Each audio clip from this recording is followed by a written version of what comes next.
Hey Hey guys, guys, welcome to welcome to Tech Tech Team channel. channel. Hope you guys Hope having you a guys nice having a day. great day. Today in this Today in this video, video, I'm gonna show you how can you use delete ChatGPT ChatGPT plagiarism sticker. history.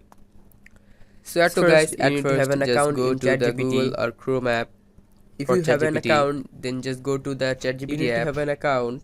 I'm using Chrome. Now in the bottom here, just type anything Now you here you want. can see in the top left here, Just three like dash I'm icon. typing Click on it. a paragraph of. After clicking Farmers. it, here you can see in the bottom your Gmail account. Just click on it. Sorry. After clicking it, here you can see the Just hold second on, option guys. here is clear conversations. Click on it. Again, After it is click it to completed, confirm just clear click on this icon conversations. here. Now your And conversation it will is be deleted. copied.